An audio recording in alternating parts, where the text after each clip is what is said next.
Hi, good evening. നമ്മളിന്ന് 104 ആണ് നോക്കുന്നത്. BPCC 104 statistical methods for psychological research first chapter ആണ്. അപ്പം നമ്മൾ സ്റ്റാറ്റിയുടെ ആദ്യത്തെ സബ്ജക്റ്റ് നമുക്കറിയാമല്ലേ. സ്റ്റാറ്റി എന്തിനാണ്? മെയിനായിട്ട് റിസർച്ചിനായിട്ടാണ് നമ്മൾ യൂസ് ചെയ്യുക. കൂടുതലും പ്രോജക്റ്റുകൾ, റിസർച്ച് കാര്യങ്ങളൊക്കെ സ്റ്റാറ്റി വെച്ചിട്ട് ചെയ്യാനായിരിക്കും കൂടുതൽ എളുപ്പം. അപ്പോൾ അതിൽ ഇൻട്രൊഡക്ഷൻ ടു സ്റ്റാറ്റിസ്റ്റിക്സ് ആണ് യൂണിറ്റ് 1 വരുന്നത്. നമുക്ക് എക്സാമിൻ്റെ പാറ്റേൺ അറിയാലോ. 50 മാർക്കിലായിരിക്കും നമുക്ക് ക്വസ്റ്റ്യൻസ് വരിക. അതിലെ 10 മാർക്കിൻ്റെ തിയറി ക്വസ്റ്റ്യൻ ഫസ്റ്റ് ചാപ്റ്ററിൽ നിന്നുണ്ട്. പിന്നെ അതുപോലെ തന്നെ സെക്കൻഡ് ചാപ്റ്ററിൽ നിന്ന് ഒരു തിയറി ക്വസ്റ്റ്യൻ ഉണ്ടായിരിക്കും 10 മാർക്കിൻ്റെ. പിന്നെ ബാക്കി തിയറീസും വരും. പിന്നെ അതുപോലെ തന്നെ പ്രോബ്ലംസും വരും. പ്രോബ്ലംസ് വരുന്നത് മീന്, മീഡിയൻ, മോഡിൻ്റെ ഒരു ക്വസ്റ്റ്യൻ വരും. അതേപോലെ തന്നെ ST കാണാൻ, സ്റ്റാൻഡേർഡ് ഡീവിയേഷൻ കാണാൻ, പിന്നെ അതുപോലെ തന്നെ കോറിലേഷൻ കാണാനൊക്കെ ആയിട്ടാണ് പ്രോബ്ലംസ് വരാറുള്ളത്. അപ്പോൾ ഓരോന്നും 10 മാർക്കിൻ്റെ ആയിരിക്കും ക്വസ്റ്റ്യൻസ് വരുന്നത്. അപ്പോൾ പ്രോബ്ലം അറ്റൻഡ് ചെയ്താൽ തന്നെ നമുക്ക് 30 മാർക്ക് ഷുവറാണ്. ആൻഡ് പ്ലസ് 20 മാർക്സിൻ്റെ 2 തിയറി എക്സസൈസും കൂടെ അറ്റൻഡ് ചെയ്ത് കഴിഞ്ഞാൽ നമുക്ക് സ്റ്റാറ്റിയിൽ നല്ല മാർക്ക് വാങ്ങാനായിട്ട് പറ്റും. മാർക്ക് കിട്ടിയില്ലെങ്കിൽ നമുക്ക് ധൈര്യമായിട്ട് മുന്നോട്ട് പോകാൻ പറ്റുന്ന ഒരു സബ്ജക്റ്റാണ് എന്ത്? സ്റ്റാറ്റി. കാരണം നമ്മുടെ കയ്യിൽ ആൻസർ ഉണ്ട്, കൃത്യമായിട്ട് അത് എഴുതിയാൽ മതി. അപ്പോൾ വെറുതെ നമ്മൾ ആൻസർ എഴുതിയിട്ട് കാര്യമില്ല. എന്ത് വേണം?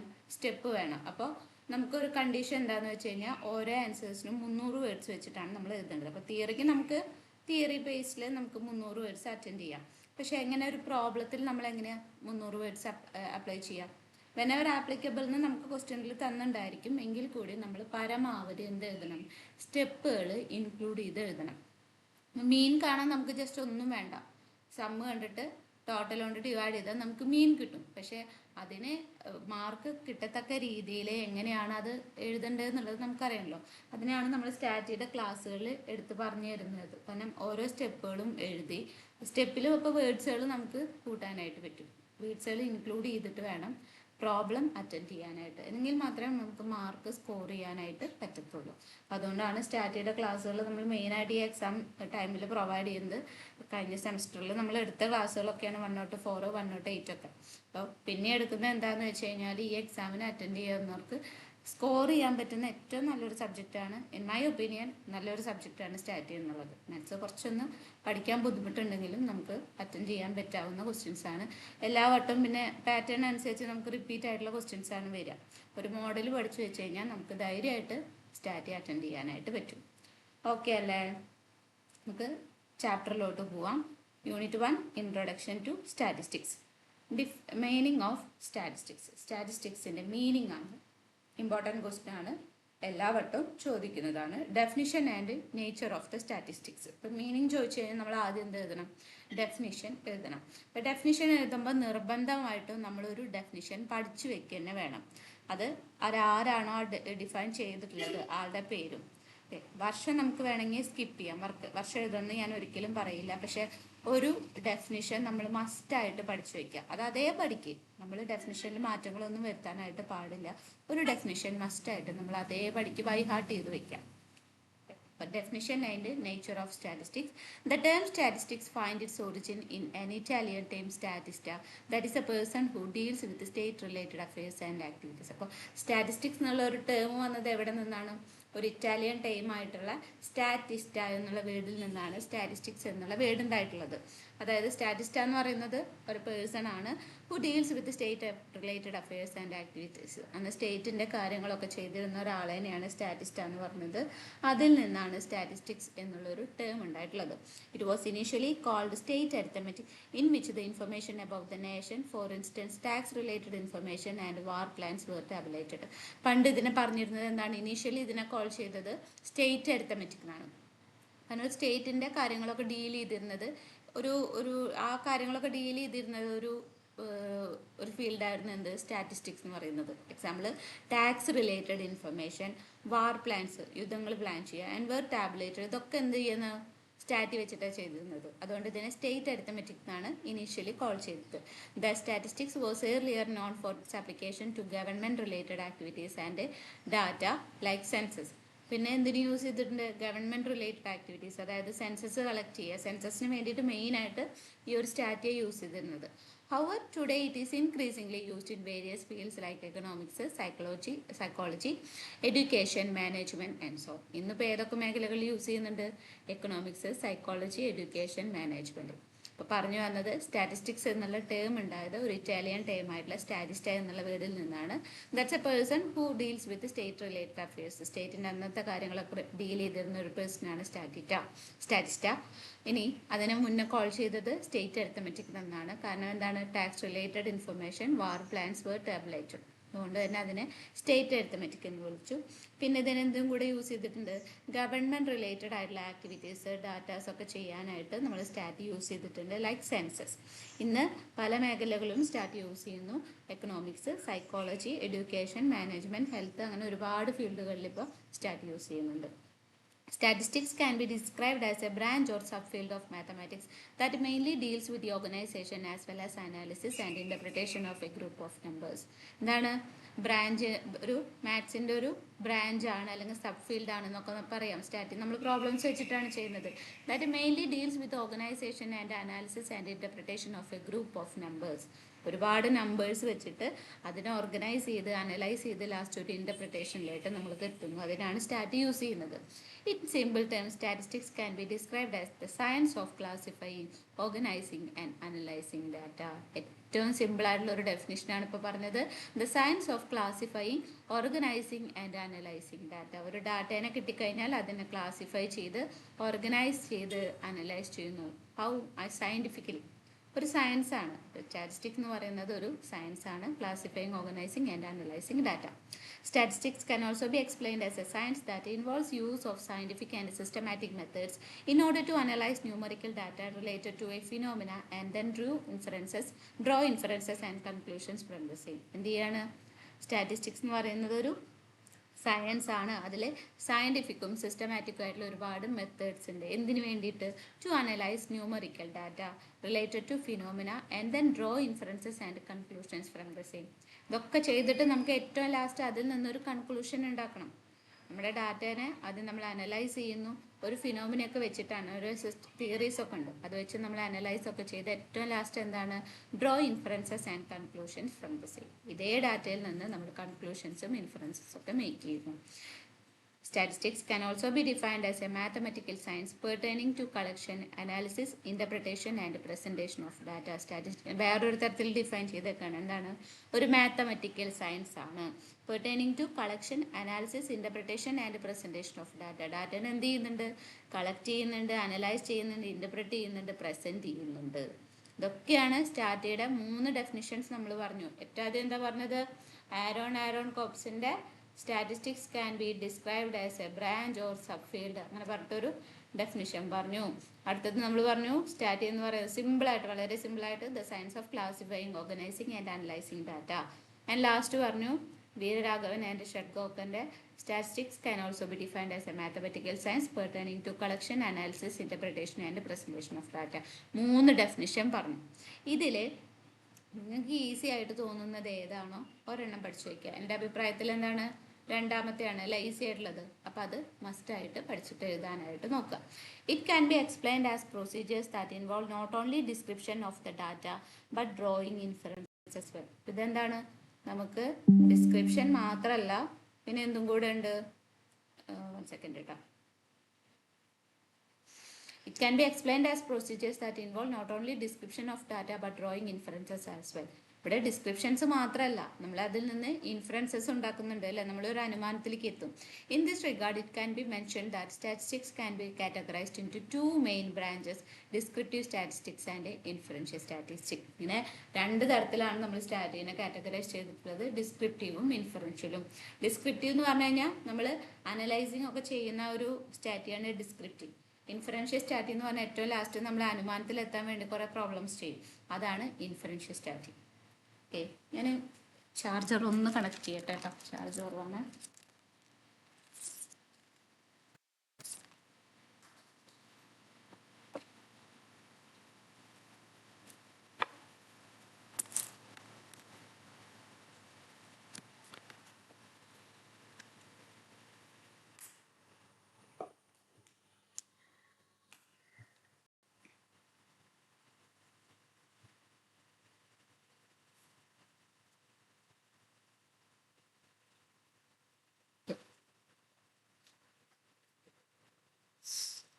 Mohan T and mister highlight the following points. അപ്പോൾ സ്റ്റാർട്ട് ചെയ്യൽ കുറച്ച് ഫോളോയിങ് പോയിന്റ്സുകൾ പറഞ്ഞേക്കാണ്. അതായത് ഇപ്പോൾ ഈ ഡെഫിനിഷൻ തന്നെ അതൊന്നും കൂടി ഡിഫൈൻ ചെയ്ത് കുറച്ച് പോയിന്റ്സ് ആയിട്ട് പറഞ്ഞേക്കാണ്. Statistics can be termed as a science in which the facts related to social events are observed, recorded and computed. ഇവിടെ എന്താണ് സ്റ്റാറ്റി എന്ന് പറയുന്നത് ഒരു സയൻസ് ആണ്. Are related to social events are observed, recorded and computed. ഒരു social ഇവൻറ്റ്സിലെ കാര്യങ്ങളൊക്കെ നമ്മൾ ഒബ്സർവ് ചെയ്യുന്നു, റെക്കോർഡ് ചെയ്യുന്നു, കമ്പ്യൂട്ട് ചെയ്യുന്നു. ഇതൊക്കെ ചെയ്യുന്ന ഒരു സയൻസ് ആണ് എന്ത്? സ്റ്റാറ്റി. ശരിയാണ് അല്ലേ? നമ്മളൊരു കാര്യം ഒബ്സർവ് ചെയ്ത് അതിനെ റെക്കോർഡ് ചെയ്ത് ഡാറ്റാസ് ആയിട്ട് റെക്കോർഡ് ചെയ്ത് കമ്പ്യൂട്ട് ചെയ്യുകയൊക്കെ ചെയ്യുന്നതാണ് എന്ത്? സ്റ്റാറ്റി എന്ന് പറയുന്നത്. അടുത്ത point, organisation of data, it's classification and analysis are the process involve in statistics. സ്റ്റാറ്റിൽ എന്തൊക്കെയാണ് ഇൻവോൾവ് ചെയ്തിരിക്കുന്നത്? ഡാറ്റയുടെ ഓർഗനൈസേഷൻ, അതിൻ്റെ classification, analysis are the process. ഇതൊക്കെയാണ് സ്റ്റാറ്റിയിലുള്ളത്. നമുക്കറിയാം കൃത്യമായിട്ട് ഒരു ഡാറ്റ കിട്ടിക്കഴിഞ്ഞാൽ അതിനെ ആദ്യം ഓർഗനൈസ് ചെയ്യുന്നുണ്ട്. ഇപ്പോൾ ഒരു ക്ലാസ്സിലെ 50 കുട്ടികളുടെ മാർക്ക് കിട്ടുകയാണ്, നമ്മൾ എന്ത് ചെയ്യും? അതിനെ ക്ലാസിഫൈ ചെയ്യും അല്ലേ? ഇംഗ്ലീഷിലെ മാർക്കുകൾ, മാത്സിലെ മാർക്കുകൾ, സയൻസിലെ മാർക്കുകൾ, സോഷ്യലിലെ മാർക്കുകൾ, ഇങ്ങനെ നമ്മൾ എന്ത് ചെയ്യും? ക്ലാസിഫൈ ചെയ്യും. കൃത്യമായിട്ട് ഓർഗനൈസ് ചെയ്ത് അത് ക്ലാസിഫൈ ചെയ്ത് അനലൈസ് ചെയ്യും. അതൊക്കെ സ്റ്റാറ്റിയാണ്. നമുക്കത് കൃത്യമായിട്ട് ഒരു രൂപം കിട്ടും. ഇങ്ങനെ ആകെ ചിതറി എഴുതുന്നതിനേക്കാൾ എന്താണ് ഒരു ക്ലാസിഫിക്കേഷൻ നമ്മളെ പെട്ടെന്ന് ഇൻ്റർപ്രറ്റ് ചെയ്യാനായിട്ട് ഹെൽപ്പ് ചെയ്യും. Various events and phenomena can be describe, explained and compared with the help of സ്റ്റാറ്റി. സ്റ്റാറ്റി വെച്ചിട്ട് നമുക്ക് എന്ത് ചെയ്യാൻ പറ്റും? ഒരുപാട് ഫിനോമിനെ ഡിസ്ക്രൈബ് ചെയ്യാനായിട്ട് പറ്റും, തിയറി ഉണ്ടാക്കാനായിട്ട് പറ്റും അല്ലേ? തിയറീസ് ഉണ്ടാക്കാം, അതിനെ എക്സ്പ്ലെയിൻ ചെയ്യാം ആൻഡ് കമ്പയർ ചെയ്യാം. മറ്റൊരു തിയറി ആയിട്ട് അതിനെ കമ്പയർ ചെയ്യാം. ഇപ്പോൾ എക്സാമിൻ്റെ റിസൾട്ട് തന്നെ എടുക്കാം. നമുക്ക് എന്ത് ചെയ്യാം? 10 എയിലത്തെ കുട്ടികൾ, 10 ബിയിലത്തെ കുട്ടികൾ, 2 പേരുടെ മാർക്കും ഉണ്ട്. നമുക്ക് എന്ത് ചെയ്യാൻ പറ്റും? അതിനെ ഡിസ്ക്രൈബ് ചെയ്യാം. എന്തിലൊക്കെയാണ് മാർക്കുകൾ കുറവ്, ഇതിലൊക്കെ മാത്സിൽ മാർക്ക് കൂടുതലാണ് ആൻഡ് കമ്പയർ ചെയ്യാം. 10 എയിലെ കുട്ടികൾക്ക് മാത്സിൽ മാർക്ക് കൂടുതലാണ്, 10 ബിയിലെ കുട്ടികൾക്ക് മാത്സിൽ കുറവാണ്. അപ്പോൾ അവിടെ മാത്സ് നന്നായിട്ട് പഠിപ്പിക്കണം. ഇങ്ങനെ ഓരോ കാര്യങ്ങളൊക്കെ നമുക്ക് എന്ത് ചെയ്യാം? ഡിസ്ക്രൈബ് ചെയ്യാം, എക്സ്പ്ലെയിൻ ചെയ്യാം, കമ്പയർ ചെയ്യാം വിത്ത് the help of statistics. A scientific inquiry can be systematically interpreted and predicted with the help of statistics. And in this regard, statistics can also be help in decision making. കണ്ടോ? നമുക്കവിടെ interpret ചെയ്യാം, predict ചെയ്യാം. ഇപ്പം ഞാൻ പറഞ്ഞ പോലെ 10 എയിലത്തെ കുട്ടികൾക്ക് mark മാത്സിൽ കൂടുതലാണ്, 10 ബിയിലത്തെ കുട്ടികൾക്ക് മാർക്ക് കുറവാണ്. And in this regard statistics can also help in decision making. ഒരു ഡിസിഷനിൽ എത്താനായിട്ട് പറ്റും. അവിടെ കുറച്ചും കൂടി മാത്സിൻ്റെ ആക്ടിവിറ്റീസ് കൂട്ടണം, ടീച്ചറോട് ഒന്നും കൂടി നന്നായിട്ട് ക്ലാസ് എടുക്കാൻ പറയണം, ഹോംവർക്കൊക്കെ ഒന്ന് നന്നായി ചെയ്യിപ്പിക്കണം, ഓരോ കുട്ടികളെയും നന്നായിട്ടൊന്ന് നോക്കണം. ഒരു ഡിസിഷൻ മേക്ക് ചെയ്യാനായിട്ട് പറ്റും. ഇതൊക്കെ നമുക്ക് സ്റ്റാറ്റി വെച്ചിട്ട് ചെയ്യാം. ഒരു ജസ്റ്റ് എക്സാമ്പിൾ പറഞ്ഞതാണ്. ഓക്കെ ആണോ? നിങ്ങൾക്ക് സ്റ്റാറ്റി എന്താണെന്ന് ഓക്കെ ആയോ? ഓക്കെ. ഇനി അടുത്തതാണ് ബേസിക് കോൺസെപ്റ്റ്സ് ഇൻ സ്റ്റാറ്റിസ്റ്റിക്സ്. സ്റ്റാറ്റിയിലെ ബേസിക് കോൺസെപ്റ്റ്സ് എന്താണെന്ന് നോക്കാം. മെയിനായിട്ട് നമ്മൾ കുറച്ച് ടേമുകൾ അറിഞ്ഞിരിക്കണം. അതാണ് നമ്മുടെ ബേസിക് കോൺസെപ്റ്റ്സ് എന്ന് പറയുന്നത്. Okay, basic concepts in statistics important question ആണ്. Some of the relevant basic concepts in statistics are population, sample, parameter, statistic and variable. ഇങ്ങനെ ഈ 5 സാധനങ്ങളാണ് നമ്മുടെ ബേസിക് കോൺസെപ്റ്റുകൾ എന്ന് പറയുന്നത്. ആദ്യത്തെ എന്താണ്? പോപ്പുലേഷൻ. നമ്മൾ പറഞ്ഞു, നമ്മൾ കഴിഞ്ഞ 108ൻ്റെ ക്ലാസ്സിന് കയറിയവർക്കാണെന്ന് അറിയാം. നമ്മളിപ്പോൾ ഒരു എക്സാമ്പിൾ എടുത്തു, social media usage and sleep quality among college students in Kerala. അപ്പോൾ കേരളത്തിലെ കോളേജ് സ്റ്റുഡൻസ് ആണ് നമ്മുടെ പോപ്പുലേഷൻ. ഇനിയിപ്പോൾ ഇന്ത്യയിലാണെന്ന് വിചാരിക്കുക, ഇന്ത്യയിലെ മൊത്തം കോളേജ് സ്റ്റുഡൻസ് നമ്മുടെ പോപ്പുലേഷനാണ്. ഇനി സാമ്പിൾ എന്ന് പറയുന്നത് എന്താ? നമ്മുടെ എളുപ്പത്തിന് വേണ്ടിയിട്ട് നമുക്ക് എല്ലാവരെയും പറ്റി പഠിക്കാനായിട്ട് എളുപ്പമല്ല. അപ്പോൾ അതിൽ നിന്ന് നമ്മളൊരു 100 പേരെയോ 500 പേരെയോ 1000 പേരെയോ നമ്മൾ സെലക്ട് ചെയ്തു. അതാണ് എന്ത്? നമ്മുടെ സാമ്പിൾ. പോപ്പുലേഷൻ എന്ന് പറയുന്നത് വലുതും അതിനെ റെപ്രസെൻ്റ് ചെയ്ത് ഒരു 10 ആള് 20 ആള് 1000 പേരോ എടുക്കുന്നതാണ് എന്ത്? സാമ്പിൾ. അപ്പോൾ സാമ്പിൾ എന്ന് പറയുന്നത് പോപ്പുലേഷൻ്റെ റെപ്രസെൻ്റ് ചെയ്ത് നിൽക്കുന്നവരാണ് സാമ്പിൾ എന്ന് പറയുന്നത്. Okay, population. This term can be used to describe the persons, objects, elements, animals or even reactions that display a pattern of characteristics that is unique. ഇവിടെ എന്താണ്? പേഴ്സൺസ് ആയിരിക്കാം, objects ആയിരിക്കാം, elements ആയിരിക്കാം, animals ആയിരിക്കാം, what ever based on my research. നമ്മുടെ റിസർച്ചിനെ base ചെയ്തിട്ട്, എൻ്റെ റിസർച്ചിനെ base ചെയ്തിട്ട് ഒന്നെങ്കിൽ പേഴ്സൺസ് ആയിരിക്കാം, ഒബ്ജക്ട്സ് ആയിരിക്കാം, എലമെൻറ്റ്സ് ആയിരിക്കാം, ആനിമൽസ് ആയിരിക്കാം, or even reaction, chemical reactions പോലും നമുക്ക് റിസർച്ചിന് എടുക്കാം. അതെന്താണ്? പോപ്പുലേഷൻ ആണ്. ദാറ്റ് ഈസ് അതിനൊരു കൃത്യമായിട്ടൊരു പാറ്റേൺ ഓഫ് ക്യാരക്ടറിസ്റ്റിക് ഉണ്ടായിരിക്കും. That is unique. അവർക്കൊക്കെ ഒരുപോലെ ആയിരിക്കും. ഇപ്പോൾ കോളേജ് സ്റ്റുഡൻസ് എന്ന് പറഞ്ഞാൽ എന്താണ്? എല്ലാവരും കോളേജിൽ പഠിക്കുന്നവരാണ്. ബിറ്റ്വീൻ എത്ര ഏജ് പറയാം? 18 to ഒരു 25 ഏജ് പറയാം. ഒരു യൂണിക് ക്യാരക്ടറിസ്റ്റിക്സ് ആണ്. It can also be explained as a set of person, objects, elements, animals. Reactions that the researcher wants to study population can be finite or infinite in nature. അല്ലെങ്കിൽ finite ആയിരിക്കാം, അല്ലെങ്കിൽ infinite ആയിരിക്കാം. Finite എന്ന് പറഞ്ഞാൽ എന്താണ്? കൃത്യമായിട്ട് ഒരു number ഉണ്ടായിരിക്കും. 10,000, 50,000, 1,00,000 നമ്പർ ഉണ്ടായിരിക്കും. ഇൻഫിനിറ്റ് എന്ന് പറഞ്ഞാൽ നമ്പർ ഇല്ല. അപ്പോൾ ആകാശത്തെ നക്ഷത്രങ്ങൾ ഇൻഫിനിറ്റ് ആണ്. നമുക്ക് പോപ്പുലേഷനായിട്ട് എടുക്കാൻ വേണമെങ്കിൽ എൻ്റെ റിസർച്ചിനെ ബേസ് ചെയ്തിട്ട് എനിക്ക് വേണമെങ്കിൽ സ്റ്റാർസ് ഒരു പോപ്പുലേഷനായിട്ട് എടുക്കാം. An example of finite population is number of students in a school who have failed in mathematics. കണ്ട ഒരു എക്സാമ്പിൾ പറഞ്ഞത് മാത്തമാറ്റിക്സിൽ ഫെയിലായ കുട്ടികളുടെ എണ്ണം, അത് ഫെയിലായ കുട്ടികൾ സ്റ്റുഡൻസ്, അതാണ് എൻ്റെ പോപ്പുലേഷൻ. എന്താണ്? ഫൈനൈറ്റ് നമ്പർ ആണ് അല്ലേ? കൃത്യമായിട്ട് ചിലപ്പോൾ 20, 30, 50 നമുക്ക് പറയാനായിട്ട് പറ്റും. ഇനി and an example of infinite population would be the number of stars in the sky. ആകാശത്തിലെ നക്ഷത്രങ്ങൾ, അത് വേണമെങ്കിൽ നമുക്കൊരു പോപ്പുലേഷനായിട്ട് എടുക്കാം, ഒരു റിസർച്ച് ആക്കിയിട്ട് എടുക്കാം. Based on research population may be finite or infinite. Okay ആണോ? പോപ്പുലേഷൻ എന്താണെന്ന് ഓക്കെ ആയോ? ഓക്കെ അല്ലേ? പറഞ്ഞേ. ഡൗട്ട് ചോദിച്ചോളൂ. നമുക്ക് പ്രോബ്ലംസ് ആയിട്ട് അല്ലാണ്ട് ഇതുപോലെ തിയറി ആയിട്ടും എക്സാമിനപ്പം എഴുതണം. നമുക്ക് തിയറി ഉണ്ടടാ. പ്രോബ്ലം അല്ലാതെ തന്നെ നമുക്ക് തിയറി വരുന്നുണ്ട്. ഇപ്പം ഈ ഫസ്റ്റ് ചാപ്റ്റർ ഒക്കെ തിയറിയാണ്, സെക്കൻഡ് ചാപ്റ്റർ ഒന്നും തിയറി വരുന്നുണ്ട്. തേർഡ് ചാപ്റ്റർ തൊട്ടിട്ടാണ് ശരിക്കും പ്രോബ്ലം വരുന്നത്. തിയറി വരുന്നുണ്ട്. ഇനിയിപ്പോൾ പ്രോബ്ലം വന്നാലും എക്സാമിന് ഇപ്പോൾ മീന്, മീഡിയൻ, മോഡ്, ഇതാണ് നിങ്ങൾക്ക് പ്രോബ്ലം, ഫസ്റ്റ് പ്രോബ്ലം വരുന്നത്. എന്ത് വേണം? മീനിൻ്റെ തിയറി നമ്മൾ പഠിക്കണം, അത് എഴുതണം. മീൻ എന്താണ്? ജസ്റ്റ് ഒരു ഡെഫിനിഷൻ മാത്രമേ പഠിക്കാനുള്ളൂ. മീന്, മീഡിയൻ, മോഡൊക്കെ അത് പഠിക്കണം. ചില ടൈമിൽ മീനിൻ്റെ അഡ്വാൻറ്റേജസ് ഒക്കെ ചോദിക്കും, ലിമിറ്റേഷൻസും അഡ്വാൻറ്റേജസും ഒക്കെ ചോദിച്ചിട്ടായിരിക്കും ചിലപ്പോൾ പ്രോബ്ലം ചോദിക്കുന്നുണ്ടാവുക. അപ്പോൾ തിയറി നമ്മൾ പഠിക്കണം. നമുക്ക് ജസ്റ്റ് ഒന്ന് എസ്കേപ്പ് ചെയ്ത് പോകാൻ മാത്രം വേണമെങ്കിൽ പ്രോബ്ലംസ് മാത്രം പഠിച്ചിട്ട് പോകാമെന്നുള്ളൂ. തിയറി അറ്റൻഡ് ചെയ്താൽ അത്രയും നല്ലതാണ്. ഇപ്പോൾ SD സ്റ്റാൻഡേർഡ് ഡീവിയേഷൻ പഠിക്കാണ്ടായിരിക്കും. അപ്പോൾ സ്റ്റാൻഡേർഡ് ഡീവിയേഷൻ മാത്സ് പ്രോബ്ലം ചെയ്യണമെന്ന് വെച്ചെങ്കിൽ നമുക്ക് അപ്പോഴും തിയറി അറ്റൻഡ് ചെയ്യണം. 5+5 മാർക്ക് അതിന് കണക്ക് കൂട്ടുക. കാരണം 5 മാർക്ക് തിയറി എഴുതിയിട്ടുണ്ടോ നോക്കും, സ്റ്റാൻഡേർഡ് ഡീവിയേഷനെ പറ്റി എഴുതിയിട്ടുണ്ടോ, അല്ലെങ്കിൽ 3 മാർക്കെങ്കിലും തിയറിക്ക് നോക്കും. എന്നിട്ട് 7 മാർക്കേ നമ്മുടെ ആൻസറിന് കിട്ടുള്ളൂ. അപ്പോഴും നമ്മൾ എന്ത് ചെയ്യണം? അതിൻ്റെ സ്റ്റെപ്പും കാര്യങ്ങളൊക്കെ കൃത്യമായിട്ട് എഴുതിയിട്ടുണ്ടായിരിക്കണം. അപ്പോൾ അതിനാണ് മാർക്ക് കിട്ടുക. അപ്പം നമ്മൾ പ്രോബ്ലംസ് അറ്റൻഡ് ചെയ്യുമ്പോൾ ജസ്റ്റ് ഇപ്പോൾ സ്റ്റാൻഡേർഡ് ഡീവിയേഷനാണ് നമ്മൾ പ്രോബ്ലം അറ്റൻഡ് ചെയ്യുന്നുണ്ട് വെച്ചെങ്കിൽ അതിൻ്റെ തിയറി ആദ്യം കുറച്ച് എഴുതണം. ഒരു 3-4 സെൻറ്റൻസെങ്കിലും അതിൻ്റെ തിയറി എഴുതി പ്രോബ്ലം അറ്റൻഡ് ചെയ്യുമ്പോൾ ഈ പറഞ്ഞ പോലെ സ്റ്റെപ്പ് ബൈ സ്റ്റെപ്പ് നമ്മൾ എഴുതണം. സ്റ്റെപ്പ് 1 ഇന്നത് ഒക്കെ നമ്മൾ പഠിപ്പിച്ചു തരും കേട്ടോ. പ്രോബ്ലംസ് പഠിക്കുമ്പോൾ നമ്മൾ ലൈവായിട്ടാണ് പഠിക്കുക. ലൈവ് സെഷനിൽ എല്ലാതും കാണിച്ചു തരും. സ്റ്റെപ്പ് ബൈ സ്റ്റെപ്പായിട്ട് എല്ലാതും പറഞ്ഞു തരും. എങ്ങനെയാണ് സ്കോർ ചെയ്യേണ്ടത് എന്നുള്ളതൊക്കെ നമ്മൾ പഠിപ്പിച്ചു തരും.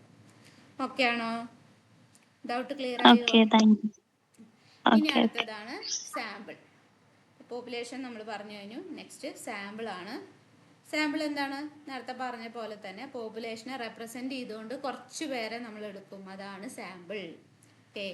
In simple terms, sample can be defined as the group of individuals who participate in the research. ഒരു ചെറിയ ഗ്രൂപ്പ്. പോപ്പുലേഷൻ എന്ന് പറയുന്നത് വലുതാണ്. അപ്പോൾ അതിൽ നിന്ന് നമുക്ക് റിസർച്ചിന് എളുപ്പത്തിന് കുറച്ച് പേരെ നമ്മൾ എടുക്കുന്നു. അപ്പോൾ എ സിമ്പിൾ ഗ്രൂപ്പാണ്, ഒരു ചെറിയൊരു group of individuals who participate in the research. അവരാണ് ശരിക്കും നമ്മുടെ റിസർച്ചിൽ പാർട്ടിസിപ്പേറ്റ് ചെയ്യുന്ന ആൾക്കാർ. Thus, a sample is a smaller group from the population that participates in the research. It is important that the sample is representative of the population that, that is, it is as much as possible similar to the population or possesses the same characteristics or elements as the population. കണ്ടോ? അപ്പോൾ പോപ്പുലേഷനെ represent ചെയ്തിട്ടാണ് നമ്മൾ sample എടുക്കുന്നത്. അപ്പോൾ population ഒരു 10,000 പേരാണ്, നമ്മൾ അതിൽ നിന്ന് ഒരു 1000 പേരെ സാമ്പിൾ ആക്കിയിട്ട് എടുത്തു. അപ്പോൾ എന്ത് വേണം? ഈ സാമ്പിൾ എന്ന് പറയുന്നത് പോപ്പുലേഷൻ്റെ റെപ്രസെൻറ്റ് ചെയ്ത് നിൽക്കുന്ന ആൾക്കാരാണ്. അപ്പോൾ പോപ്പുലേഷൻ്റെ അതേ ക്യാരക്ടറിസ്റ്റിക്സ് ഒക്കെ ആർക്കുണ്ടായിരിക്കും? സാമ്പിളിനുണ്ടായിരിക്കും. അപ്പോൾ അതേ ക്യാരക്ടറിസ്റ്റിക്സും എലമെൻസും ആർക്കുണ്ടായിരിക്കും? സാമ്പിളിനുണ്ടായിരിക്കും. Sampling techniques are relevant in research which help in selection of sample.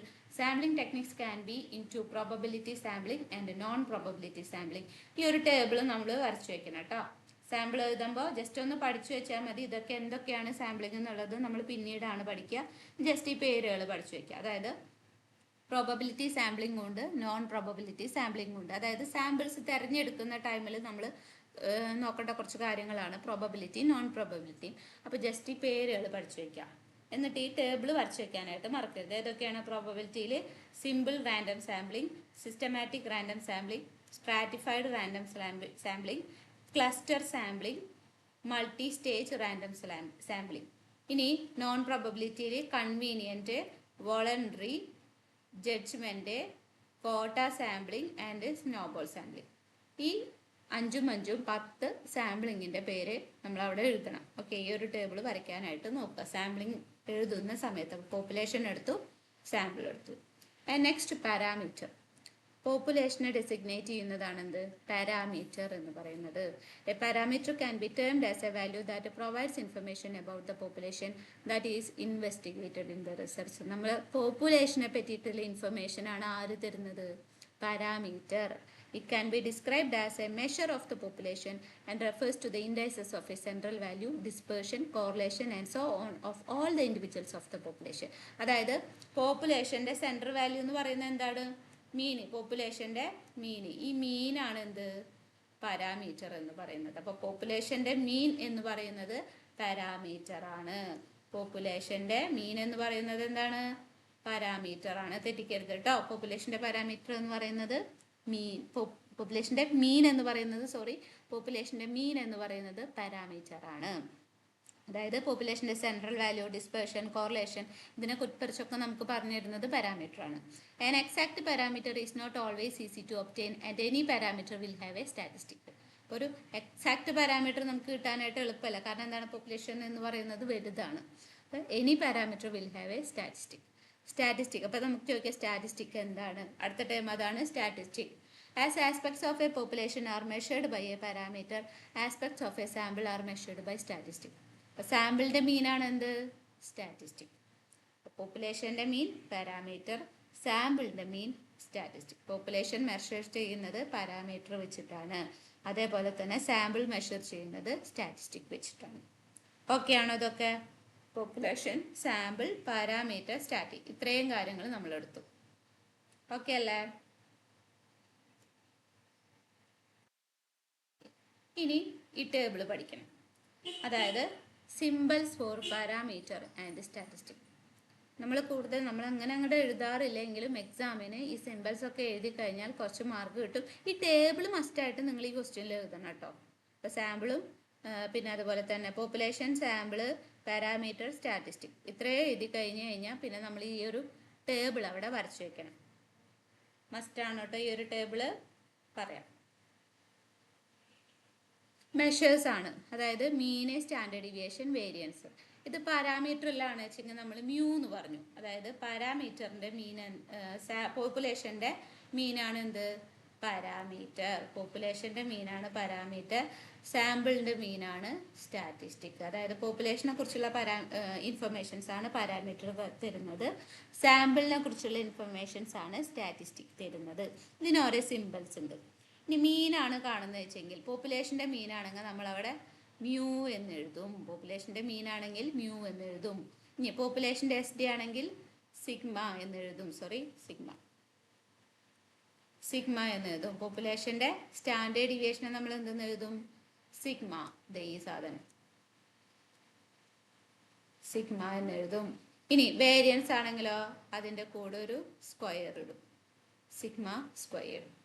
ഇനി സ്റ്റാറ്റിയിലോട്ട് പോകാം. സ്റ്റാറ്റിയുടെ മീനാണെങ്കിൽ നമ്മൾ എങ്ങനെ എഴുതും? അതായത് സാമ്പിളിൻ്റെ മീന് നമ്മൾ എക്സ് ബാർ എന്ന് എഴുതും. മേലൊരു വരടും. ഇനി സ്റ്റാൻഡേർഡ് ഡീവിയേഷൻ ആണെങ്കിൽ സാധാ സാമ്പിളിൻ്റെ സ്റ്റാൻഡേർഡ് ഡീവിയേഷന് നമ്മൾ എസ് ഇടും. ഇനി വേരിയൻസ് ആണ് വെച്ചെങ്കിലോ എസ് സ്ക്വയർ. ഈ ടേബിള് വരച്ചു വയ്ക്കാം. ഓക്കെ അല്ലേ? ഇത്രയും ടേബിൾ അതേപോലെ പഠിച്ചു വയ്ക്കാം. ഓക്കെ അല്ലേ? പോവാവോ? അടുത്തേക്ക് പോട്ടെ. ഓക്കെ. ഇനി അടുത്തതാണ് വേരിയബിൾസ്. നന്നായിട്ട് ശ്രദ്ധിക്കുക. വേരിയബിൾസ് അതായത് നമ്മൾ എന്താണോ വേരി ചെയ്യാനായിട്ട് പറ്റുന്നത് അതിനെയാണ് നമ്മൾ വേരിയബിൾസ് എന്ന് പറയാം. Variables mean something that varies. It can also be explained as quantity or a number that will vary or will have different values. നമുക്ക് വേണമെങ്കിൽ നമ്പേഴ്സ് ആയിട്ട് യൂസ് ചെയ്യാം, അല്ലെങ്കിൽ വേരിയബിൾസിന് വേറെ എക്സാമ്പിൾ പറയാൻ വെച്ചാൽ ഈ ഒരു ടേബിൾ നോക്കാം. നമ്മളൊരു എക്സാമ്പിൾ എടുത്തിട്ടുണ്ടായിരുന്നു. എന്താണ്? Social media usage and sleep quality among college students. Just ഒരു എക്സാമ്പിൾ ഇതിൽ ഞാൻ പറഞ്ഞു തരാം. സോഷ്യൽ മീഡിയ ഏതൊക്കെ പെടുത്താം നമുക്കതിൽ? സോഷ്യൽ മീഡിയയിൽ എന്തൊക്കെ പെടുത്താം? ഫേസ്ബുക്ക്, ഇൻസ്റ്റാഗ്രാം, വാട്സപ്പ്, യൂട്യൂബ് ഒക്കെ യൂസ് ചെയ്യാം അല്ലേ സോഷ്യൽ മീഡിയയിൽ. ഇനി സ്ലീപ്പ് ക്വാളിറ്റി എന്ന് പറയുന്നത് എന്താണ്? സ്ലീപ്പ് ക്വാളിറ്റി അല്ലെങ്കിൽ മെൻ്റൽ ഹെൽത്ത് പ്രോബ്ലംസ് എന്ന് വേണമെങ്കിൽ വെക്കാം. ഇതൊക്കെ വേരിയബിൾസ് ആണ്. സോഷ്യൽ മീഡിയ എന്ന് പറയുന്നത് എന്താണ്? ഒരു വേരിയബിൾ ആണ്. സ്ലീപ്പ് ക്വാളിറ്റി അല്ലെങ്കിൽ mental health issues, mental problems, ഇതൊക്കെ എന്താണ്? ഇതൊക്കെ വേരിയബിൾ ആണ്. ഇനി ഈ വേരിയബിൾസിനെ പല തരത്തിൽ തരംതിരിച്ച് വെച്ചിട്ടുണ്ട്, കാറ്റഗറൈസ് ചെയ്ത് വെച്ചിട്ടുണ്ട്. ഇതൊക്കെ നമുക്ക് വാരി ചെയ്യാൻ പറ്റൂട്ടോ. വാരി ചെയ്യാൻ പറ്റുന്നതിനെയാണ് നമ്മൾ വേരിയബിൾ എന്ന് പറയുന്നത്. ഇപ്പം ഇവിടെ ഞാൻ ഇൻസ്റ്റാഗ്രാം എടുത്തു, അതൊരു വേരിയബിൾ ആണ്. സോഷ്യൽ മീഡിയ എന്നുള്ളൊരു വേരിയബിൾ. ഇതിൽ ഇൻഡിപെൻഡൻറ്റ് വേരിയബിൾ ഉണ്ട്, ഡിപ്പെൻഡൻറ്റ് വേരിയബിൾ ഉണ്ട്. ഞാൻ പറഞ്ഞ എക്സാമ്പിളിൽ ഇൻഡിപെൻഡൻറ്റ് വേരിയബിൾ എന്ന് പറയുന്നത് സോഷ്യൽ മീഡിയ ആണ്. ഓക്കെ, ഇൻഡിപെൻഡൻറ്റ് വേരിയബിൾ എന്ന് പറയുന്നത് സോഷ്യൽ മീഡിയ ആണ്. ഇപ്പോൾ രാത്രി ഞാൻ ഇങ്ങനെ കിടന്നിങ്ങനെ ഇൻസ്റ്റാഗ്രാം കാണുകയാണ്. എന്തിനെ ബാധിക്കും? എൻ്റെ സ്ലീപ്പ് ക്വാളിറ്റീനെ ബാധിക്കും അല്ലേ? എനിക്ക് ഉറക്കം പോവും. ഞാൻ രാത്രി ഫുള്ള് കിടന്നിങ്ങനെ ഫോൺ യൂസ് ചെയ്യാണ്, എൻ്റെ ഉറക്കം പോവും. അപ്പോൾ സ്ലീപ്പ് ക്വാളിറ്റി എന്ന് പറയുന്നത് ഇവിടെ എന്താണ്? ഡിപ്പെൻഡൻറ്റ് വേരിയബിൾ ആണ്. ആരെ ഡിപ്പെൻഡ് ചെയ്തിട്ടായിരിക്കുന്നത്? ഇൻഡിപെൻഡൻറ്റ് വേരിയബിൾ ആയ സോഷ്യൽ മീഡിയനെ ഡിപ്പെൻഡ് ചെയ്തിട്ടാണ് ഇരിക്കുന്നത്. മനസ്സിലായോ? പറഞ്ഞേ മനസ്സിലായിച്ചെങ്കിൽ ഇല്ല ആണോ? ഓക്കെ ആണോ? ഓക്കെ, ഒന്നും കൂടി പറയാം. രണ്ടുപേരും ഓക്കെ പറഞ്ഞിട്ടില്ല. അതായത് ഇൻഡിപെൻഡൻറ്റ് വേരിയബിൾ, ഞാനൊരു എക്സാമ്പിൾ പറഞ്ഞിട്ടുണ്ട്, social media usage and sleep quality. അപ്പം എൻ്റെ കാര്യമാണ് കേട്ടോ, ഞാനാണ് ഇവിടുത്തെ ക്ലയൻറ്റ്. അപ്പം എൻ്റെ കാര്യം നോക്കുകയാണ്. ഞാൻ സോഷ്യൽ മീഡിയ ഇങ്ങനെ യൂസ് ചെയ്യുന്ന ഒരാളാണ്. ഇൻസ്റ്റഗ്രാം ഇങ്ങനെ ഇങ്ങനെ രാത്രി മുഴുവൻ കാണുന്ന ആളാണ്. എനിക്ക് ഉറക്കം കുറവാണ്. അപ്പോൾ ഇവിടുത്തെ ഇൻഡിപെൻഡൻറ്റ് വേരിയബിൾ എന്ന് പറയുന്നത് സോഷ്യൽ മീഡിയ ആണ്, അതായത് ഇൻസ്റ്റാഗ്രാം ആണ്. ഇൻഡിപെൻഡൻറ്റ് വേരിയബിൾ ആണ്. കാരണം അതിനെ പ്രത്യേകിച്ച് ഒന്നും ബാധിക്കുന്നില്ല. ഫോൺ അവിടെ കിടന്ന് കാണുന്നു, പക്ഷെ എന്തിനെ ബാധിക്കുന്നുണ്ട്? എൻ്റെ ഉറക്കത്തിനെ ബാധിക്കുന്നുണ്ട്, എൻ്റെ സ്ലീപ്പ് ക്വാളിറ്റീനെ ബാധിക്കുന്നുണ്ട്. അപ്പം എൻ്റെ സ്ലീപ്പ് ക്വാളിറ്റി എന്ന് പറയുന്നത് ഡിപ്പെൻഡൻറ്റ് വേരിയബിൾ ആണ്. ഞാൻ എത്രത്തോളം സോഷ്യൽ മീഡിയ കാണുമോ അത്രത്തോളം എൻ്റെ സ്ലീപ്പ് ക്വാളിറ്റി കുറയും. അപ്പോൾ സ്ലീപ്പ് ക്വാളിറ്റി എന്ന് പറയുന്നത് ഇവിടെ എന്താണ്? ഡിപ്പെൻഡൻറ്റ് വേരിയബിൾ ആണ്. അപ്പോൾ ഈ ഡിപ്പെൻഡൻറ്റ് വേരിയബിൾ എന്തിനെ ആശ്രയിച്ചിരിക്കുന്നു? ഇൻഡിപെൻഡൻറ്റ് വേരിയബിൾ ആയ സോഷ്യൽ മീഡിയയെ ആശ്രയിച്ചിട്ടാണ് ഇരിക്കുന്നത്. സോഷ്യൽ മീഡിയയുടെ ഉപയോഗം കൂടുന്തോറും സ്ലീപ്പ് ക്വാളിറ്റി കുറഞ്ഞു വരികയാണ്. അപ്പോൾ ഇൻഡിപെൻഡൻറ്റ് വേരിയബിൾ ഇവിടെ സോഷ്യൽ മീഡിയയും, ഡിപ്പെൻഡൻറ്റ് വേരിയബിൾ എന്ന് പറയുന്നത് സ്ലീപ്പ് ക്വാളിറ്റിയാണ്. ഇപ്പോൾ ഓക്കെ ആണോ? പറഞ്ഞേ. ഓക്കെ, മനസ്സിലായില്ലേ? അപ്പോൾ ഇതാണ് ഇൻഡിപെൻഡൻറ്റും ഡിപ്പെൻഡൻറ്റും. അപ്പോൾ ടേബിളിൽ നോക്കുക. Independent variable that is manipulated by the researcher is independent variable. ഇവിടെ എനിക്ക് വേണമെങ്കിൽ മാനിപ്പുലേറ്റ് ചെയ്യാനായിട്ട് പറ്റും. മാനിപ്പുലേറ്റ് ചെയ്യാൻ പറ്റുന്നതാണ് എന്ത്? Independent variable. ഇവിടെ സോഷ്യൽ മീഡിയ ആണ്. അപ്പം ഞാൻ റിസർച്ചിൽ കൊടുക്കുകയാണ്, നിങ്ങൾ ഇന്ന് ഇൻസ്റ്റാഗ്രാം മാത്രം കാണൂ, അല്ലെങ്കിൽ ഇന്ന് വേണ്ടത് നിങ്ങൾ ഫേസ്ബുക്ക് മാത്രം കാണൂ. ഇപ്പോൾ റിസർച്ചർ ഞാനാണെച്ചെങ്കിൽ എനിക്ക് അതിനെ മാനിപ്പുലേറ്റ് ചെയ്യാനായിട്ട് പറ്റും. ഓക്കെ, ഇനി വേറൊരു എക്സാമ്പിൾ പറയാണ്. ഇപ്പോൾ ഒരു കുട്ടികളുടെ മാത്സ് എഡ്യൂക്കേഷൻ, അവരുടെ റിസൾട്ട്, ഇതാണ് എൻ്റെ റിസർച്ചിൻ്റെ ടോപ്പിക് എന്ന് വിചാരിക്കാം. അപ്പോൾ മാത്സ് ഞാൻ അവരോട് കൂടുതലായിട്ട് പഠിക്കാൻ പറയും. കാരണം എന്താണ്? അതവിടെ ഇൻഡിപെൻഡൻറ്റ് വേരിയബിളാണ്. എനിക്ക് അതിനെ മാനിപ്പുലേറ്റ് ചെയ്യാനായിട്ട് പറ്റും. ഞാൻ പറയും ഇന്ന് നിങ്ങൾ മാത്സ് മാത്രം പഠിച്ചാൽ മതി, അല്ലെങ്കിൽ നാളെ ഞാൻ പറയും ഇംഗ്ലീഷ് മാത്രം നിങ്ങളിന്ന് പഠിച്ചാൽ മതി. അപ്പോൾ ഇൻഡിപെൻഡൻറ്റ് വേരിയബിൾ എന്ന് പറയുന്നത് റിസർച്ചർക്ക് മാനിപ്പുലേറ്റ് ചെയ്യാനായിട്ട് പറ്റുന്ന വേരിയബിളാണ് എന്ത്? Independent variable. എക്സാമ്പിൾ നോക്കി ഒന്നുകൂടി മനസ്സിലാവും. In a study on effect of light on performance of individuals, a researcher can manipulate light to bright, dim or normal. Light can be an example of independent variable. ഒരു ഇൻഡിവിജ്വലിൻ്റെ പെർഫോമൻസിനെ പറ്റിയിട്ടുള്ള ഒരു റിസർച്ചാണ്. അതിൽ ലൈറ്റിൻ്റെ effect, കുട്ടി പഠിക്കുകയാണ്, അപ്പോൾ കുട്ടിയുടെ ലൈറ്റിൻ്റെ ഇഫക്റ്റ്. അപ്പോൾ റിസർച്ചർക്ക് എന്ത് ചെയ്യാൻ പറ്റും? ലൈറ്റിനെ മാനിപ്പുലേറ്റ് ചെയ്യാനായിട്ട് പറ്റും. നല്ല ബ്രൈറ്റ് ആക്കിയിട്ട് ഇട്ട് കൊടുക്കാം, ഡിം ആക്കിയിട്ട് ഇട്ട് കൊടുക്കാം, നോർമൽ ആക്കിയിട്ട് ഇട്ട് കൊടുക്കാം. ഇങ്ങനെ 3 തരത്തിൽ നോക്കിയിട്ട് ഈ കുട്ടിയുടെ സ്റ്റഡീനെ പറ്റിയിട്ട്, ഇൻഡിവിജ്വൽസിൻ്റെ സ്റ്റഡീനെ പറ്റിയിട്ട് റിസർച്ചർക്ക് പഠിക്കാനായിട്ട് പറ്റും. അപ്പോൾ ഇൻഡിപെൻഡൻറ്റ് വേരിയബിൾ എന്ന് പറയുന്നത് ഇവിടെ എന്താണ്? ലൈറ്റാണ്. അതിനെ റിസർച്ചർക്ക് മാനിപ്പുലേറ്റ് ചെയ്യാനായിട്ട് പറ്റും. ഇതാണ് ഇൻഡിപെൻഡൻറ്റ് വേരിയബിൾ. റിസർച്ചർക്ക് മാനിപ്പുലേറ്റ് ചെയ്യാനായിട്ട് പറ്റുന്ന വേരിയബിളാണിത്, ഇൻഡിപെൻഡൻറ്റ് വേരിയബിൾ. ഓക്കെ ആണ് ഇൻഡിപെൻഡൻറ്റ് വേരിയബിൾ? ഓക്കെ. ഇനി ഡിപ്പെൻഡൻറ്റ് വേരിയബിൾ ഒന്നുമില്ല, ഇൻഡിപെൻഡൻറ്റ് വേരിയബിളിനെ ആശ്രയിച്ച് നിൽക്കുന്നവരാണ് എന്ത്? dependent variable. In a research, variable that is measured for any changes when independent variable is manipulated is dependent variable.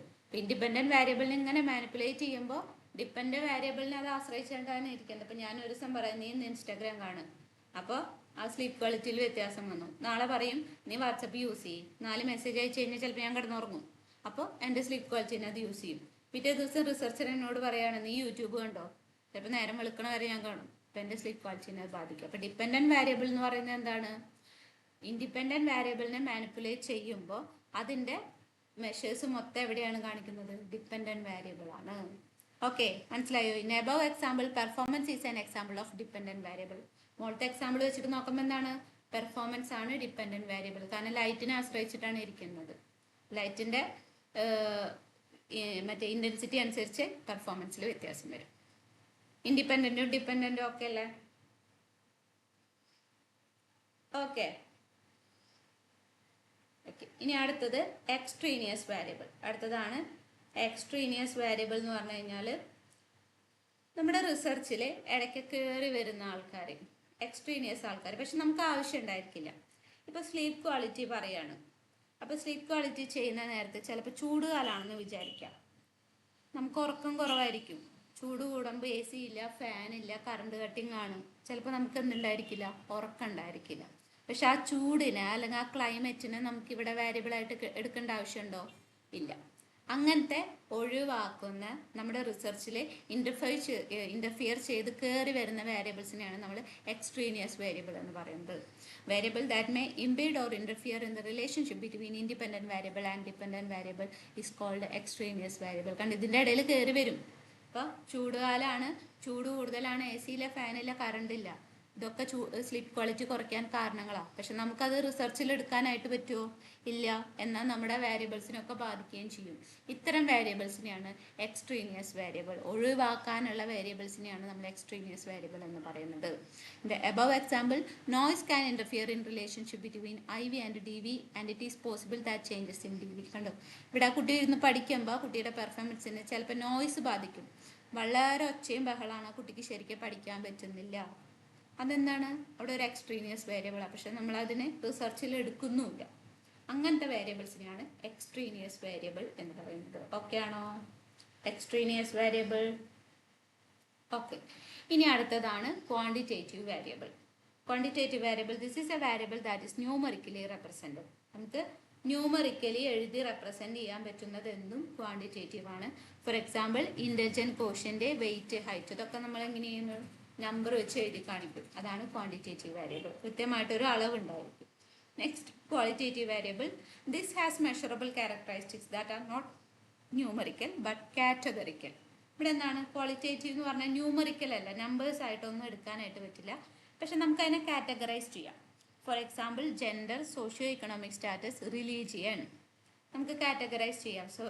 Mail and female ജെൻഡറിൽ പറഞ്ഞു, socio economic status high, medium, low എന്ന് പറഞ്ഞു, religion Christian, Hindu, മുസ്ലിം, ഇങ്ങനെ നമുക്ക് categorise ചെയ്യാൻ പറ്റുന്ന numerical അല്ലാത്ത വേരിയബിൾസിനെയാണ് qualitative variables എന്ന് പറയുന്നത്. Next, continuous variable. Such A variable has any value and is continuous in nature. ഇങ്ങനെ എന്താണ്? കണ്ടിന്യൂസ് ആയിട്ടുള്ളത്, അതായത് നമുക്കിങ്ങനെ പോയിന്റ് വെച്ചിട്ടും അല്ലെങ്കിൽ ഇയർ, ഏജ്, ഇതൊക്കെ നമുക്ക് എഴുതാനായിട്ട് പറ്റും. അതാണ് കണ്ടിന്യൂസ് വേരിയബിൾ. ഫോർ എക്സാമ്പിൾ കണ്ടോ, 56.98 kg, age 2 years and 5 months. ഇങ്ങനെ കണ്ടിന്യൂസ് ആയിട്ട് നമുക്ക് പറയാനായിട്ട് പറ്റും. ഇനി discontinuous or discrete variables. This is A set of integers that is distinct. ഇവിടെ എന്താണ്? കൃത്യമായിട്ട് പറയാണ്. നമ്പർ ഓഫ് ചിൽഡ്രൻ അല്ലെങ്കിൽ നമ്പർ ഓഫ് 2 wheelers, ഇങ്ങനെ പറയുന്നതാണ് എന്ത്? Discontinuous variables. ഓക്കെ ആണോ? അങ്ങനെ ടൈപ്പ് ഓഫ് വേരിയബിൾസ്. അപ്പം നിങ്ങളിവിടെ എന്താ വേണ്ടതെന്ന് വെച്ച് കഴിഞ്ഞാൽ എക്സാമിന് ഈ ഒരു ടേബിൾ ഒന്നും വരച്ച് വെക്കേണ്ട ആവശ്യമില്ല, പക്ഷെ നമുക്ക് ഈ കോൺസെപ്റ്റ് മനസ്സിലാക്കാനായിട്ടാണ് ഞാൻ ഇത്രയും എക്സ്പ്ലെയിൻ ചെയ്ത് പറഞ്ഞു വന്നത്. ഇവിടെ എന്താണെന്ന് വെച്ച് കഴിഞ്ഞാൽ വേരിയബിൾ എന്താണെന്ന് എഴുതണം. അതായത് കണ്ടോ, variables means something that varies. It can also be explained as quantity or number that will vary or will have different values എന്ന് എഴുതിയിട്ട് ഫോർ എക്സാമ്പിൾ ഓഫ് വേരിയബിൾസ് അല്ലെങ്കിൽ ടൈപ്സ് ഓഫ് വേരിയബിൾസ് എന്ന് പറഞ്ഞിട്ട് എന്ത് എഴുതണം? ഈ വേരിയബിൾസിൻ്റെ പേരുകൾ എഴുതി വയ്ക്കുക, പേരുകൾ മാത്രം എഴുതി വയ്ക്കുക. Okay, independent variable, independent variable, dependent variable, extraneous variable, quantitative variables, qualitative variables, continuous variables, discontinuous or discrete variables. ഈ പേരുകൾ മസ്റ്റായിട്ട് എഴുതി വയ്ക്കും. ഓക്കെ ആണോ? ഓക്കെ അല്ലേ? അപ്പോൾ ഇന്ന് നമ്മൾ ഇത്രയും എടുത്തിട്ട് നിർത്തുകയാണ്. ബാക്കി റോൾ ഓഫ് സ്റ്റാറ്റിസ്റ്റിക്സ് തൊട്ടിട്ട് നമുക്ക് നാളെ എടുക്കാം. നാളെ ഒരു ദിവസം കൊണ്ട് ഈ ചാപ്റ്റർ തീരുമോ? അല്ല, കുറച്ചധികം ഉണ്ട്, നോക്കാം. ചിലപ്പോൾ 2-3 ചാപ്റ്റേഴ്സ് 2-3 പാർട്ടായിട്ട് എടുക്കേണ്ടി വരും. നാളെ മറ്റന്നാളും ചിലപ്പോൾ എടുക്കേണ്ടി വരും കേട്ടോ. ഓക്കെ, നിങ്ങൾക്ക് ഓക്കെ ആണോ? എന്തെങ്കിലും ഡൗട്ടോ കാര്യങ്ങളോ ഉണ്ടോ? ഇല്ല. അപ്പോൾ നാളത്തെ ക്ലാസ്സുകൾ ടൈം ഇത് തന്നെയായിരിക്കുന്നു വിചാരിക്കുന്നു. ഫോർ എനി എൻക്വയറി ഞാൻ എൻ്റെ നമ്പർ ഇവിടെ ടൈപ്പ് ചെയ്ത് ഇടുന്നുണ്ട്. എൻ്റെ പേര് ധനശ്രീ. നമ്മുടെ ക്ലാസ്സുകൾ യൂട്യൂബിൽ ഉണ്ടായിരിക്കും കേട്ടോ. ഓക്കെ, നമ്മുടെ ക്ലാസ്സുകൾ ഞാൻ ഇതിൻ്റെ ക്ലാസ് നാളെ ആയിരിക്കും ചിലപ്പോൾ അപ്ലോഡ് ചെയ്യുക. ഓക്കെ, അതിൽ നമ്മുടെ ഗ്രൂപ്പിൻ്റെ പേരുകൾ ഉണ്ടായിരിക്കും, ഗ്രൂപ്പിൻ്റെ ലിങ്കൊക്കെ ഉണ്ടായിരിക്കും. അപ്പോൾ ഫസ്റ്റ് ഇയർ നമ്മൾ ഓൾമോസ്റ്റ് സ്റ്റാർട്ട് ചെയ്തിട്ടുണ്ട്. 101. നിങ്ങൾ ഫസ്റ്റ് ഇയർ അറ്റൻഡ് ചെയ്ത ആൾക്കാരാണോ? അതെ മിസ്. ഫസ്റ്റ് ഇയർ അറ്റൻഡ് ചെയ്താണോ? ഇല്ല, എക്സാം ഡിസംബറിൽ എഴുതാനുണ്ട്. ഡിസംബറിൽ അല്ലേ? ഓക്കെ. നമ്മളിപ്പോൾ ഫസ്റ്റ് ഇയർ ഓൾമോസ്റ്റ് സ്റ്റാർട്ട് ചെയ്തിട്ടുണ്ട്. 101 ആണ് ഒന്ന് സ്റ്റാർട്ട് ചെയ്തിട്ടുള്ളത്. 3 ചാപ്റ്റേഴ്സ് ആയിട്ടുള്ളൂ. ഇനിയിപ്പോൾ 104 ആണ് ഇപ്പോൾ ചാപ്റ്റർ സ്റ്റാർട്ട് ചെയ്തിട്ടുള്ളത്. അപ്പോൾ ഡിസംബർ എക്സാമിന് എഴുതുന്നുണ്ട് വെച്ചെങ്കിൽ കോൺടാക്ട് ചെയ്യുക. പെർ സബ്ജക്റ്റ് 500 ആണ്. അതിൻ്റെ അസൈൻമെൻറ്റ് PDF നിങ്ങൾക്ക് ഫ്രീ ആയിരിക്കും, എക്സ്ട്രാ പേയ്മെൻറ്റ് വരില്ല. അസൈൻമെൻറ്റിൻ്റെ PDF കേട്ടോ. അപ്പോൾ നിങ്ങൾക്ക് ഈ ഫീസിൽ കൂടെ തന്നെ എന്താടാ വെച്ചിരുന്നു അല്ലേ? ഇല്ലാത്തവർക്കാണ്. കാരണം കോഴ്സിൽ ചേരുമ്പോൾ അസൈൻമെന്റ് PDF അവർക്ക് കിട്ടും. ഓക്കെ, അപ്പം ഇനി എന്തെങ്കിലും ഉണ്ട് വെച്ചെങ്കിൽ കോൺടാക്ട് ചെയ്യുക. നാളെ അതിൻ്റെ ബാക്കി ഫ്രീ ക്ലാസ്സസ് ഉണ്ടായിരിക്കും കേട്ടോ. നാളെ ഈ ഒരു ടൈം ഓക്കെ ആണോ? 4 o'clock? ഓക്കെ, താങ്ക് യു കേട്ടോ. അപ്പോൾ